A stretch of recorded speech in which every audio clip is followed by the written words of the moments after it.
बड़ी देर भई नंद लाला, तेरी राह तके ब्रजवाला। ओम श्री कृष्णाय नमः। आप सभी का हमारे यूट्यूब चैनल पर हार्दिक स्वागत है। आज भाई दूज का पर्व है। आप सभी को भाई दूज की ढेर सारी शुभकामनाएं। और आज आप रसपान करेंगे कार्तिक मास महात्म के अध्याय 18 का। और जिन्होंने भी आज हमारे चैनल पर भाई दूज का जो शुभ मुहूर्त है और भाई दूज की कथा नहीं सुनी है, तो प्लीज़ आप सभी से अनुरोध है कि आप एक बार उस वीडियो को भी ज़रूर देख लीजिए।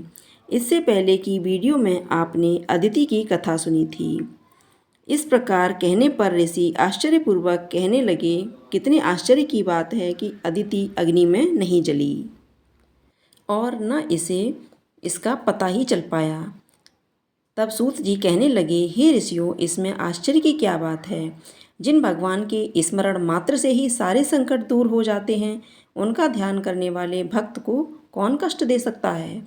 जब वह अग्नि साक्षी थे, तब भगवान विष्णु स्वयं अतिथि के सामने प्रकट हो गए और बोले, हे माता, तुम्हारे इस कठिन तब से हम अति प्रसन्न हैं। आप उचित वरदान मांगे।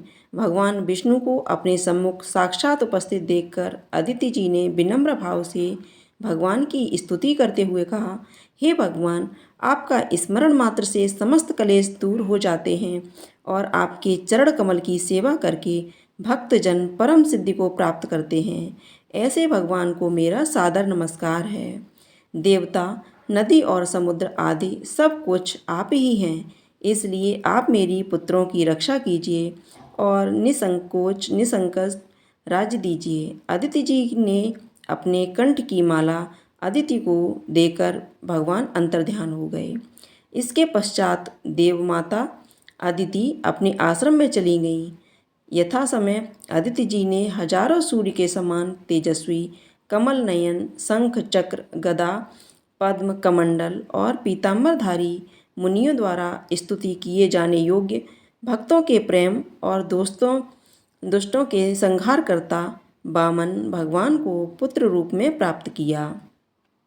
वामन भगवान को अपने आश्रम में देखकर कश्यप आदि ऋषियों ने भगवान की स्तुति की।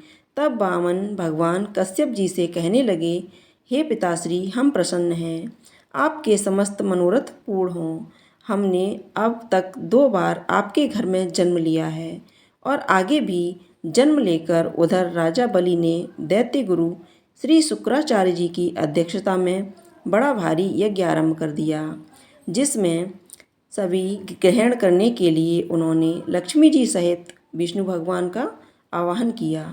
इस समय भगवान बटुक ब्रह्मचारी के रूप में वहां उपस्थित हुए और भगवान के बने ब्रह्मचारी रूप में होते हुए श्री ऋषि लोग ज्ञान दृष्टि से उनको पहचान गए। उन्हें देखकर दानव गुरु शुक्राचार्य जी ने राजा बलि को सारी स्थिति से अवगत करा दिया।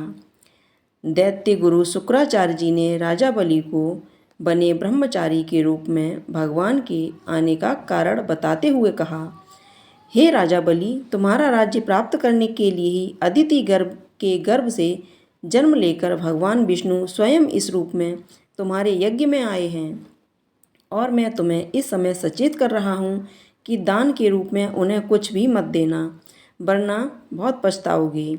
इसके उत्तर में गुरु ने कहा, आप मुझे धर्म का उपदेश क्यों दे रहे हैं।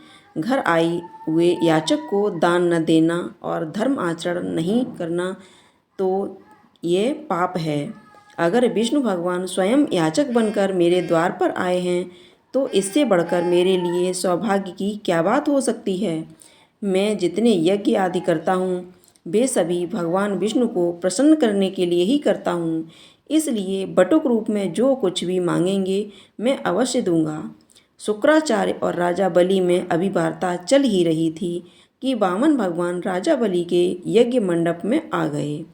बलि ने अर्थ आदि देकर उनका यथोचित आदर सत्कार किया, फिर हाथ जोड़कर कहने लगे, हे नाथ, आपके दर्शन पाकर तो मैं कृतार्थ हो गया। अब आज्ञा दीजिए कि मैं आपकी क्या सेवा करूं। तो भगवान कहने लगे, हे राजन, तप करने के लिए बस हमको 3 पग भूमि चाहिए। यह सुनकर राजा बलि ने हंसकर कहा, बटुक, तुमने मांगा भी तो क्या? मांगा कुछ धन, सोना, शहर, हाथी, घोड़े आदि मांगे होते। यह सुनकर वामन भगवान बोले, आदित्य राजा, मुझे किसी भी प्रकार का कोई प्रलोभन नहीं है। मुझे तो तप करने के लिए केवल 3 पग भूमि ही चाहिए। राजन, यह पृथ्वी सदैव किसी के पास नहीं रहती। सारी पृथ्वी को भोगने वाले मानधाता जैसे राजा आज कहाँ हैं? इसलिए मुझे अधिक लोभ नहीं, मात्र 3 पगों में ही चाहिए।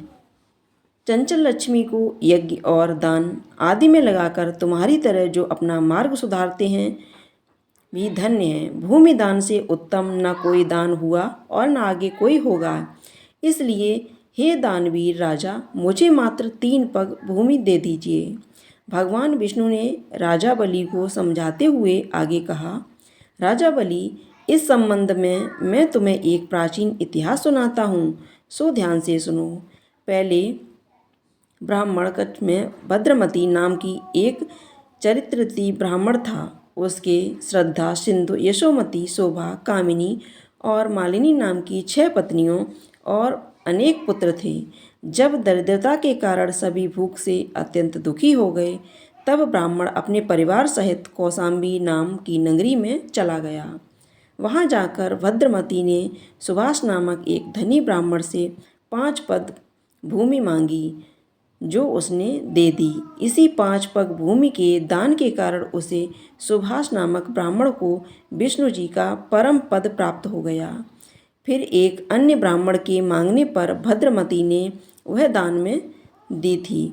5 पग भूमि उसे भी दान में दे दी। इससे बागमती की मोक्ष की प्राप्ति हुई। इसी कारण राजा बलि, मैं कहता हूँ, मुझे भी 3 पग भूमि दे दो, जिससे उसे किसी को देकर मैं भी मोक्ष का साधन प्राप्त कर सकूं। वामन भगवान के द्वारा प्रेरित करने पर राजा बलि गंगा सागर अर्थात टोंटी वाला लोटा लेकर भूमि का संकल्प करने को तैयार हो गया। तब शुक्राचार्य की तपोबल से अपना सूक्ष्म रूप बनाकर राजा बलि को संकल्प करने से रोकने के लिए गंगा सागर की टोंटी में जल रोककर बैठ गए। अर्थात जिस लोटे में टोंटी वाला जो लोटा होता है, जिस जगह से जल की धारा निकलती है, उस जगह पर जाकर गुरु शुक्राचार्य जी बैठ गए। वामन भगवान शुक्राचार्य जी की इस चाल को समझ गए। इसलिए उन्होंने देखिए क्या काम किया। उन्होंने एक तेज श्लोक वाली कुसा लेकर लोटे की टोंटी के छेद में डाल दी, जिससे शुक्राचार्य जी की एक आंख फूट गई और टोंटी से राजा की अंजलि में जल आ गया। राजा बलि ने फिर 3 पग भूमि देने का संकल्प दे दिया। इस समय भगवान विराट रूप धारण करके ब्रह्मलोक तक बढ़ गए और फिर उन्होंने ढोंगेपन में ही सारा ब्रह्मांड नाप लिया। भगवान के पांव के अंगूठे से ब्रह्मांड फूट गया और फूटे हुए मार्ग से पानी के अनेक स्रोत बहने लगे। भगवान विष्णु का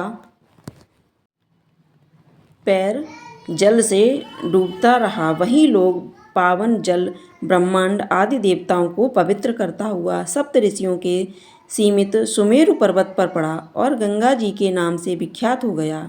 इस प्रकार पतित पावनी गंगा जी की उत्पत्ति भगवान के श्री चरणों से हुई, जिसके स्नान और स्मरण मात्र से जन्म जन्मांतर के पाप नष्ट हो जाते हैं। यह दृश्य देखकर समस्त देवता और ऋषि मुनि स्तुति करते थे।